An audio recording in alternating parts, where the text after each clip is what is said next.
Welcome back to Million Dollar Marketing. And today we are diving into something that is often overlooked in digital marketing and paid ads.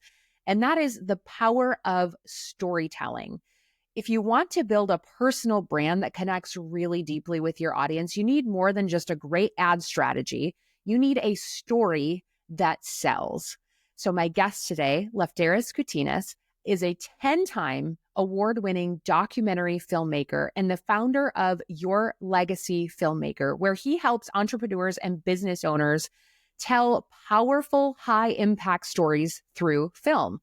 His approach has helped clients make over $100,000 in sales with just one film. And today we're going to break down how you can do the same thing in your marketing. And we're going to tie it all together in a beautiful package in this conversation. Lefty, are you ready to do this with me? I am so ready to do this with you.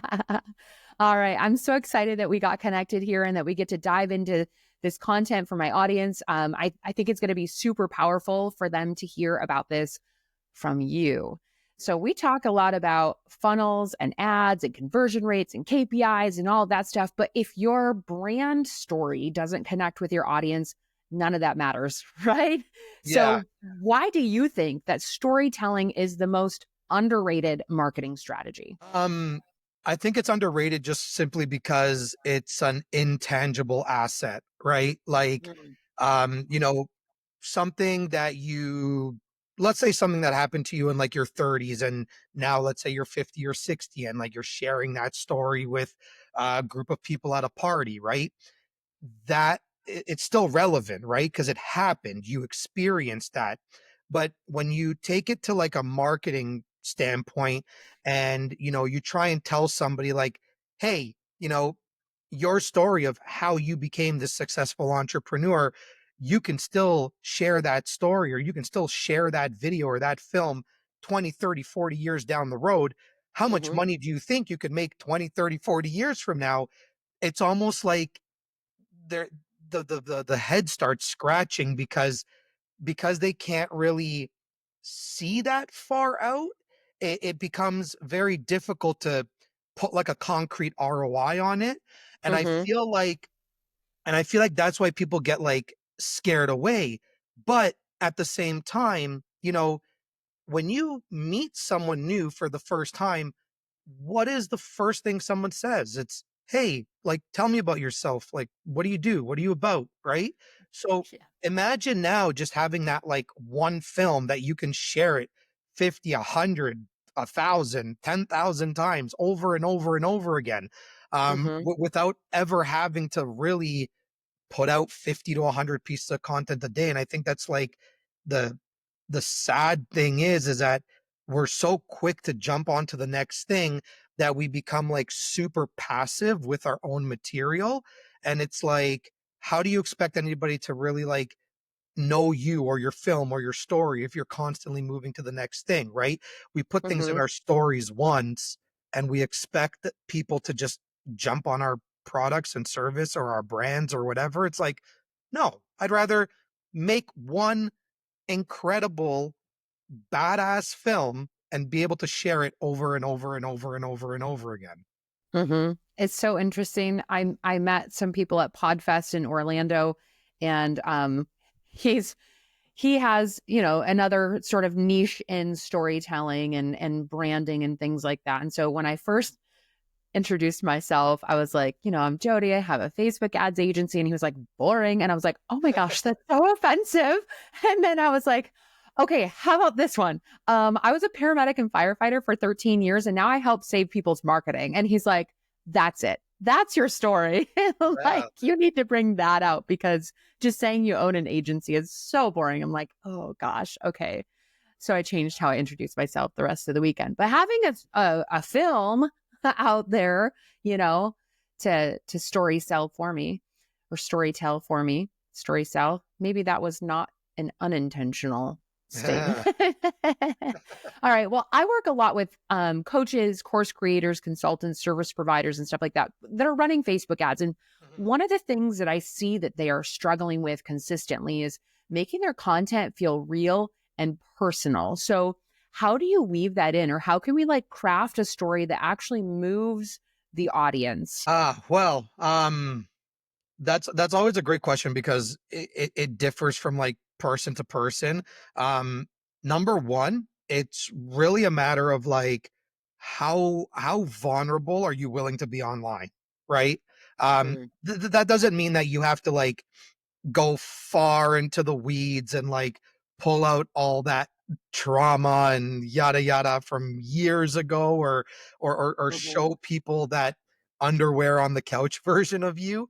um but you kind of want to get as close to that space as possible, right? Like I almost I I almost like getting I like getting people to know that like I'm an open book, right? Like kind of like what you see is what you get. You're not gonna I'm not here to hide anything from you. I'm not here to hoard anything. I'm not all the content that I put out is the content that I put out. It's the stories that I want to tell. I'm opened with like pretty much everything. Like whether I'm completely like upset about something, whether I am happy, sad, I just kind of speak my mind. And I think, you know, along the way I have lost a lot of followers. Like it's just one of those things that happen when you kind of start stepping into your true self. But in return, you actually start finding a lot of people that think exactly like you and have the same opinions as you, or have the mhm, same outlook of life. And then once you kind of, you do get into that kind of like sad moment where you're like, oh my God, I'm losing all these people. But it's like all the people that you gain, it it it outweighs everybody that you lost. Even if you gained, 10 new people but lost a yeah, thousand, those 10 will make up those new 1,000. mhm, But I mean, yeah, first and foremost is vulnerability. Figuring out what you're willing to share online, how much you're willing to share online, um, and then kind of like breaking that down into like episodes, or like a season of something, right? You can do that even through written posts. Like I'm kind of doing that right now, where it's like I'm not just giving you one Facebook post, I'm giving you the beginning of a story that might turn out to be a trilogy, or it might turn out to be 5 posts or 10 posts. But then I might not, put something out for like a week or 2 weeks. And then next thing you know, it's like, hey, here's season 2 of my new crafted message and whatnot that I want people to see. mhm, So mhm, yeah, I think just giving people that like bingeable factor. And I know like, one person that I like absolutely adore and love, Marley Jack, she talks about that a lot, is like just the whole like bingeable thing. It's like I'm a firm believer on that too, because um I like creating content around how people watch television. So you have the you have the binge watchers that are just gonna like, watch Emily in Paris or Stranger Things or whatever in a matter of like a weekend. But then you also have those individuals that just want to watch like one episode of something a week, or mhm, or they want to like watch, one season a month and then call it a day.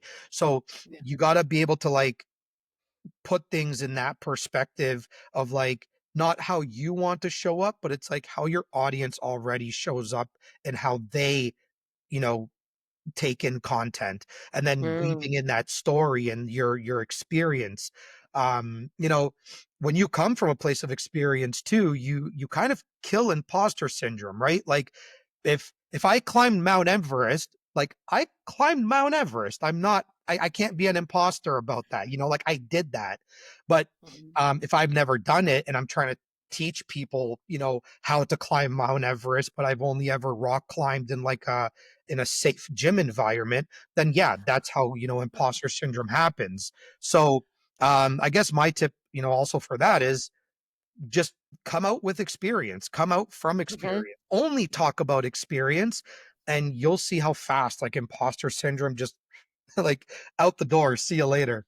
Yeah, yeah. Man, this has come up in so many conversations with me lately. Imposter syndrome. A good friend of mine, Alex Sharfin, says imposters don't get imposter syndrome. And so when I think of that, it's because I'm feeling like an imposter, like I'm not good enough. I haven't had the experiences in order to put me into the level that I'm playing at. But like I'm not an imposter. I am absolutely like showing up as my raw, authentic, vulnerable self with the authority that I've earned because of my successes and because of my experiences. And that's my own brain going like, you're not worthy, or you're not ready, or you're not to that place yet. Who says? Right? Like, that's myself. That's me putting limitations on myself. But I Yeah. do like what you said about those experiences lending to, what you're able to put out for your content, and that you're not an imposter when you talk about things that have actually happened. Like, of course. So I want to talk about like, I want to wrap things up for my audience of how we can wrap storytelling. Goodness sakes, that keeps coming out of my mouth. Story selling. Storytelling, how that can boost your paid ad strategy, your organic content. And I know you focus on long form storytelling, but if we're talking about paid ads, how can business owners take the power of their story and maybe use that to improve their Facebook ads or YouTube ads strategy? Yeah, I mean, like I'm a firm believer that a story needs time to breathe, right? And Mm. because stories need time to breathe, it's it's very difficult to kind of put something into a 1 to 2 minute video ad. And I mean, 2 minutes is already like, in my opinion, like psychotic. Like I'm definitely not watching a 2 minute ad, but um what I would do in that regards, if I am gonna, let's say, take that storytelling approach, and I want my story to essentially like lead the business, um, I would probably, just create the entire film, however long it may be. Typically, I find my films being in the short range of the 12 to 15 minute mark. Mm. But I have done feature films before where they've been like, 90 plus minutes. But what I would do in that regards is I would actually run ads to the trailer, to like the movie trailer. Sometimes I have one, sometimes I have two, and then Mm-hmm. that way I can, A/B test that, as we all love to A/B test. Um, and then I would essentially get people to uh, go to the link to learn more, sign up, or whatever whatever Mm-hmm. the call to action is there. And then there is where they can actually watch, the entirety of the film, because they'll have that opportunity now where it's like, okay, it's not an ad. They can breathe, they can take their time, they can, you know, really listen to what that individual has to say. Um, and you don't even have to do like a hard call to action. Like, none of my documentaries that I've done for all the entrepreneurs that I've done, none of them have a hard call to action. They actually more so, their call to action is like where they see their business going, right? Mm-hmm. So we get a little bit of an inside of like where these people want to be 5, 10, 15 years from now. And that's kind of the call to action, because if somebody can watch that and be like, yeah, I want to be a part of that movement, then they're going to, click the link, they're going to buy, they're going to do the discovery call, Mm-hmm. whatever it ends up leading them to. Um, Mm-hmm. but yeah, I mean, I got a piece of advice when I was like 13 years old from my grandfather, God rest his soul.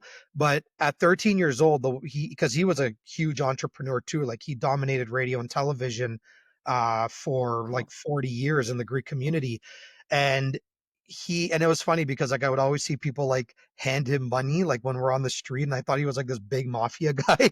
um, but but at the end, but he sat me down one afternoon, like as I was, getting ready to go to high school, and like I was eventually going to start getting work and all that. And he sat me down and said, as long as the people love you, you'll never be out of work. And that's kind of how I base my entire business model, right? Is like, get the people to like just want to sit at your table, just want to be around you, Yeah. despite what you sell, despite any of that. Just, they want to be around you as a person, and there's no way you're never going to not eat. Man. So yeah, that's kind of how that's the kind of mentality that I bring into the films that I do for the entrepreneurs that I work with. And I mean, yeah, it's led to, 6 figure uh earnings, right? So off of just Yeah. one film, which is awesome. And hopefully I get an opportunity to do another one like that, where I can, exceed that with someone Mhm. else. Absolutely. I have a client that she's got like a whole film on Netflix, and we have taken that strategy of like using the trailers and the ads, and it's more for like brand awareness and visibility. Like I'm not even trying to get people to go buy her film on Netflix. That's not even the point. I want people to see like the story, the real authentic part of her that, obviously the clips in a trailer are, pretty juicy cliffhangers that make you want to go watch it. But it's also, it's played a really great part in the overall ad strategy of Yeah. getting her visible and making people aware of like who she is as a person, because it's not what you typically see on her Instagram feed. It's so interesting. Yeah. So interesting. And I loved what you said about your grandfather, because I think that really that's how I want to be. I want people that want to be around me, and I want to create that community, the people that want to binge my content. I think my clients want that too. They want to have that binge worthy content, and people that are like not just followers, not just subscribers, but like true believers in who they are and their mission and what they're doing and what they're on this earth to accomplish. And being really authentic in telling your story, I think, is a huge part of growing a community like that. So, Yeah. man, such good stuff. So, one of the things that holds business owners back from sharing their story, at least this is true of me in my, I don't know if you know of the Enneagram like personality types, but I'm an Enneagram 8. And one of our biggest fears is being vulnerable. Being vulnerable feels like standing in the front of the classroom in your underwear, right? Like that's what it Yeah. feels like for me. So, vulnerability, it just doesn't come natural. It doesn't come easy. It's something I have to consistently work on being vulnerable. So, you're working with clients who are putting their entire journey on film. So, how do you help them overcome that fear? And side note, I also had a friend tell me like, Jody, you can be vulnerable and share your story, but you can also balance that with the fact that not everybody gets the privilege of hearing all the nitty-gritty details of your story, right? So Yeah. how do you balance that? How do you overcome the fear of like being vulnerable? How do you do that as an expert in storytelling?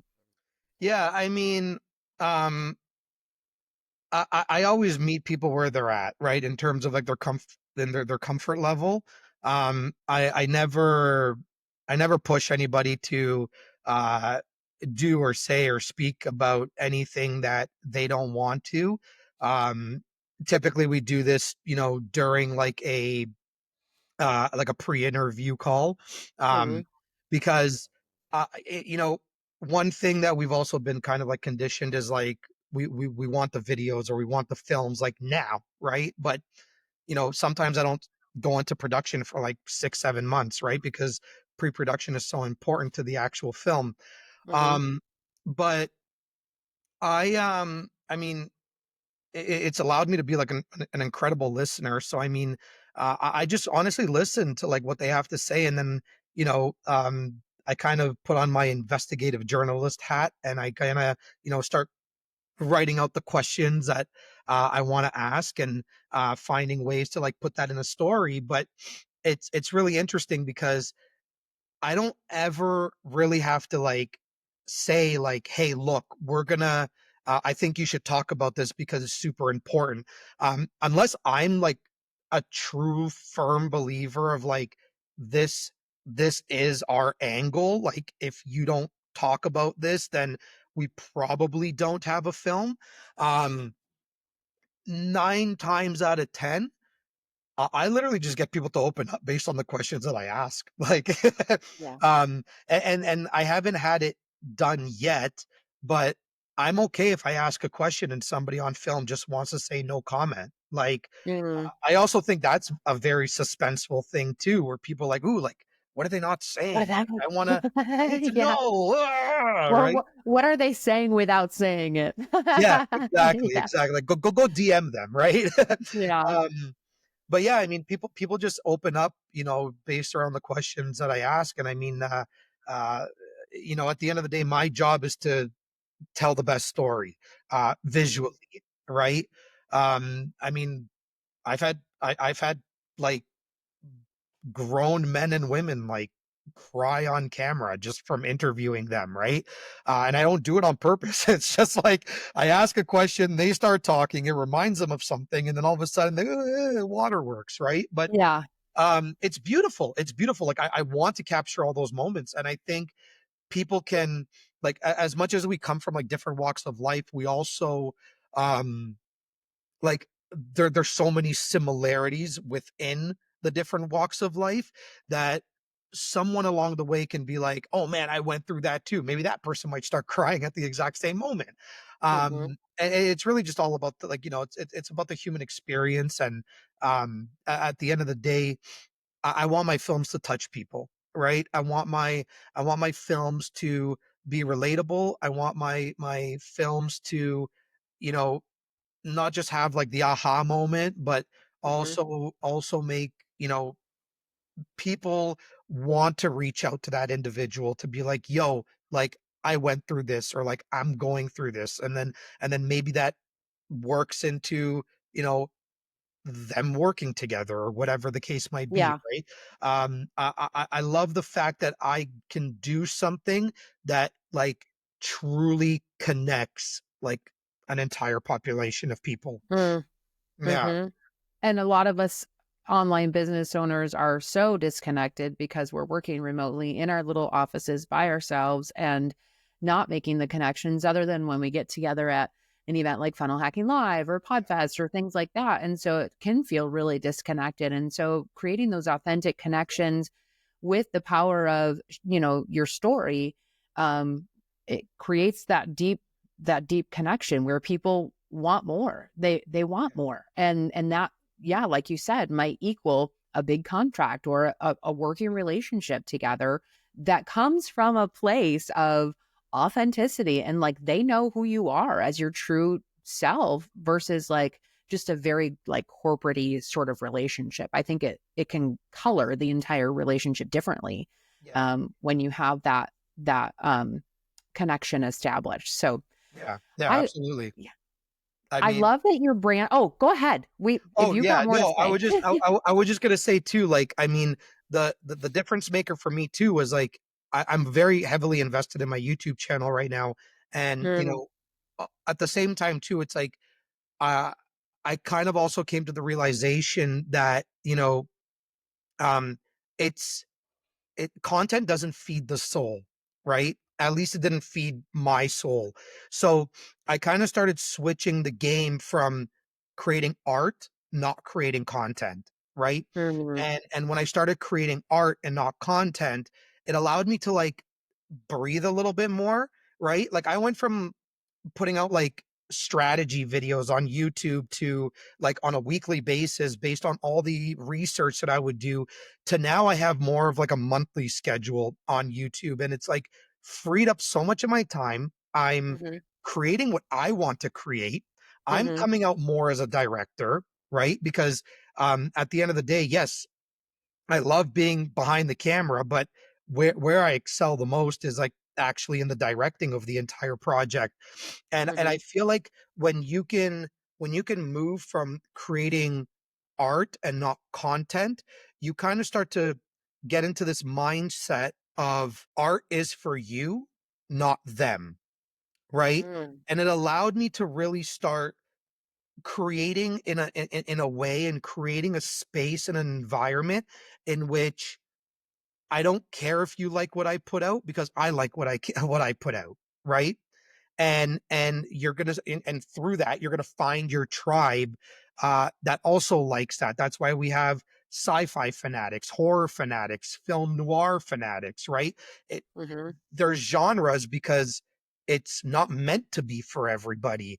And yeah, in 2025, I'm in this headspace of I'm coming to the realization that I am not for everybody, and I also don't want to be for everybody. mhm. So I think it's like this beautiful um caterpillar butterfly moment that's happening within Yeah. my artistic vision right now. Yeah, that's awesome. So I love that your brand is called Your Legacy Filmmaker. So what does legacy mean to you? And how should entrepreneurs think about the long term impact of their work? Yeah, I mean, for me, like family means like a lot. Family means everything to me first and foremost. And I love the big gatherings that we have and used to have.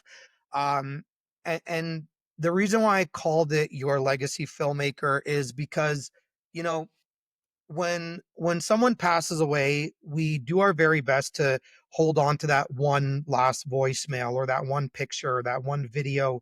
Um, and sometimes we don't always get what we want. And I always kind of try and position, legacy in a way where, forget about the business, for example, like put that aside. Like if you were to just even create a film just for your family alone, so they can have something in the family arsenal for when Mm-hmm. that time comes, like that's a gift that outweighs any sales strategy, that outweighs any ROI, that outweighs any funnel, YouTube channel, Instagram, and the list can go on and on and on and on. So Mm-hmm.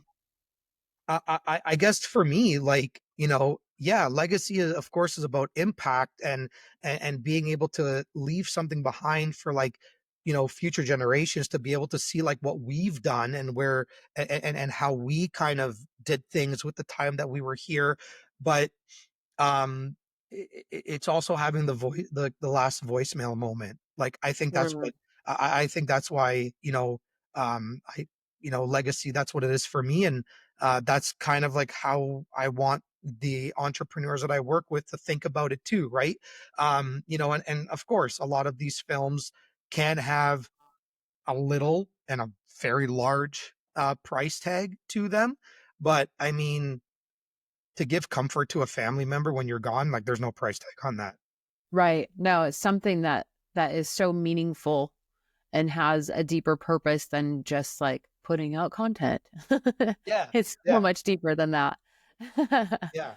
So speaking about, going deeper and like the purpose and having something meaningful, I think a lot of times business owners they do focus on short-term sales versus that legacy impact and thinking about what they're actually building. So I guess like what's one question that entrepreneurs should ask themselves when creating their business or creating content if we want to keep that like legacy big picture in mind? What should we how should we change our focus? Um, yeah, I mean, I think especially from like a personal branding standpoint or like a branding standpoint in general, I think you just kind of have to reverse engineer the entire process of like, Mhm. um, not so much where I want to be in 30 days from now. It's like, where do I want to be like 3 years from now, 10 years from now, right?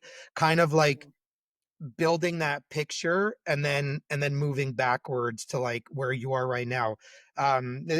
Essentially the kind of the same way how like George Lucas built Star Wars, right? Like uh he started with episode 6 and then he did 5, 4, 3, 2, 1, right? um Mhm. Despite the fact that Disney destroyed the entire franchise. But I mean, that's another conversation. Yeah. Um, like, I mean, you just kind of have to like, again, reverse engineer it and think about like, okay, if I'm 30, I'm 40, I'm 50. Maybe I have a good 10 years left in me to like get where I need to be, or I have a good 20 years or whatever. You gotta like, I guess I would look at it from like the retirement plan and then move Mm. backwards, right? Mhm. If I want to Mhm. retire at 50, I'm 38 right now, but if I want to retire at 50, I want to paint the picture of what 50 looks like, not what Mhm. 40 looks like, Mhm. right? Mhm. And then that way I can make the steps to be like, I'm getting closer to that goal, right? Mhm. Um, Mhm. and sometimes it might be large moves along the way. Sometimes it might be like micro moves, but Yeah. um, I mean, look, one person that the internet idolized for years and probably still do is Hormozy, right? Like one thing that people fail to realize is the biggest thing that Hormozy ever said, which is the only piece of content that you have to listen to, is I have a 100-year plan. Right? Apple, Oh, Apple 100-year plan.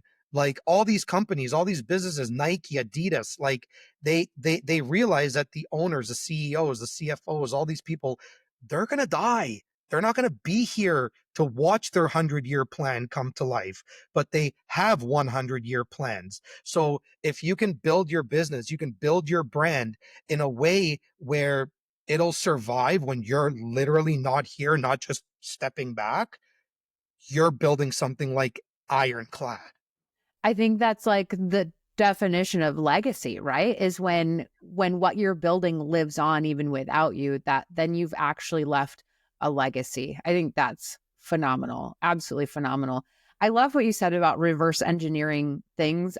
For my listeners, they've heard this a gazillion times of how we take our big business goals and reverse engineer it and decide like, okay, so this is how much I need to spend on Facebook ads. Yeah, yeah. Now, it's completely different scenario. But again, like the reverse engineering, it works. That's why we do it, is because it works. We understand what the big goal is and then figure out what is the path in order to get there. Yeah. How many dollars do I need to spend on Facebook ads? How many launches do I need to have this year? How much organic content do I need to put out for it to like, you know, have that undercurrent of support to the paid ad strategy that I'm doing? So love the reverse engineer mindset. I think that's a fantastic place to come from. Yeah. All Yeah. right, we are gonna head into what I call rapid fire questions. So Let's I'm go. gonna come at you with a couple of questions, and the goal is like top of mind, quick answers, and let's see where this goes. So, what's the best storytelling tip for entrepreneurs? Figure out who your hero and villain are first. Ooh. And how do you do that? Give me Um, one more, like, give me one more, a little bit. I mean, let's say, like, if I'm, I guess how I would pin it is like, um, someone who's like into crypto, the villain would be the system, right? Mhm. Uh, if if I'm an entrepreneur that, you know, doesn't come from, wealth or any sort of like financial backing, um the villain would be, maybe the people around me, maybe my parents, maybe uh anybody, uh fitness instructors, that is, they're the hero. The villain is, the bad choices around them that's stopping them from going to, the Mr. Olympia or Got whatever, it. right? Okay. Yeah. Yeah. Yeah. All right. So biggest storytelling tip is figure out who the hero and the villain are in your story. All right. Love it. Okay. Question number 2, biggest mistake that people make when telling their story. Mm. Not working with with somebody who knows how to tell stories. Mm, hire an expert, you guys. I think I know a guy. All right. What is your personal favorite documentary of all time? Oh, it would have to be the Social Dilemma. Yeah, Social Okay. Dilemma on Netflix. Love it. Absolutely love it. And I think second to that would be Bitconned. Bitcon. Bitconned. Okay. All right. I haven't seen either of them, so I'll put them on my to watch list. And if I can quickly throw in a third, definitely Sure. the Tinder Swindler. The what? Say that again. The Tinder Swindler. Hinders up. Oh. Okay. Sounds spicy. That was a good one. That was a very good one. All right. Last question. If you could give one piece of advice to your younger self, young Lefty, what would it be? You should have you should have become more vulnerable, like right out the gate, just guns blazing. Oh, guns blazing, vulnerability. It sounds Stop awful. worrying about stop worrying about what other people think. Like nobody cares. Yeah, nobody cares that much. I need to take that advice too. So, to my current self, Jody, nobody cares that much. I always tried being Mr. Popular, and sometimes it worked, sometimes it shot me in the foot. And the quicker I realized that just nobody cares, it's exactly, I got to where I wanted to be. Yeah. Well, Lefty, this has been incredible. Can you tell us where people can connect with you, learn more about your legacy filmmaker? How can people get in touch with you? Yeah, easiest would be you can follow me on Instagram, Your Legacy Filmmaker. You can follow me or add me as a friend on Facebook. Lefteris Koutinas is the name. Subscribe to my YouTube channel where you get to see all my documentaries and the short films that I put out, which is again Your Legacy Filmmaker. And yeah, those would probably be the top three. Awesome. I'll make sure that in the show notes and around this video we have links to that. Your Insta, your Facebook, and your YouTube channel for sure. Cause I want people to be able to go binge your content. I think that'll be awesome for them to take that in and learn a little bit more from you. So final question.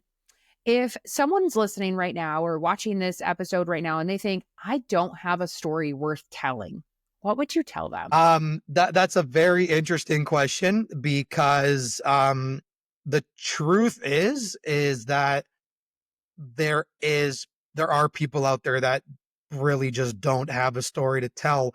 Oh, Um, that's not what but I was expecting you to say. I Wow. know, I know. A lot of people actually have a topic, not a story, um, Mm.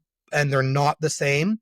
Um, but again, if somebody is kind of like battling within themselves because they think they have a story to tell, it really just stems down to like the real question is, or the real statement is, I don't know how to tell it. And Mm. I think that's where you have to get advice from, an expert like myself or somebody else that you might already know, Mhm. and kind of just like see if there's anything there, really. Um, I mean, I Yeah. can tell you that I'm more of the aggressive storyteller, and I will pull things out of you. So if you want to go for a little bit more of a play it safe kind of story, maybe go with somebody else. But um, I don't but know I that I will. could ever talk to you again, Lefty. I'm just Uh, kidding. but I mean, yeah, yeah, yeah. I mean, seek advice. I mean, seek advice. Like, don't don't try and Google your symptoms. Okay, Mm. like just talk to somebody. You know, if yeah, just talk to somebody. Plain and simple. Like, Yeah. it's not gonna hurt you to get on a call and just figure it out. And hey, maybe you do like what that person has to say, and maybe it does end up Yeah.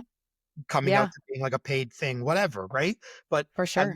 at least get the advice, get the like get some notes down, you know? Yeah. Absolutely. Absolutely. Do a consult or, yeah, it's just I totally agree with you that it's always worth looking into and having that conversation and seeing, what's there. Is it usable? Will it help me create a legacy? Will it help me propel my business forward? So Yeah. awesome. Well, this has been an incredible episode of Million Dollar Marketing. And remember, in marketing, if you're not moving ahead, you're falling behind. We don't like being stagnant around here. We're always looking at growing and being 1% better every day. So if you have enjoyed this content, make sure that you rate and subscribe and review, share it with a friend who might enjoy this content as well. And I will see you next week on the next episode of Million Dollar Marketing.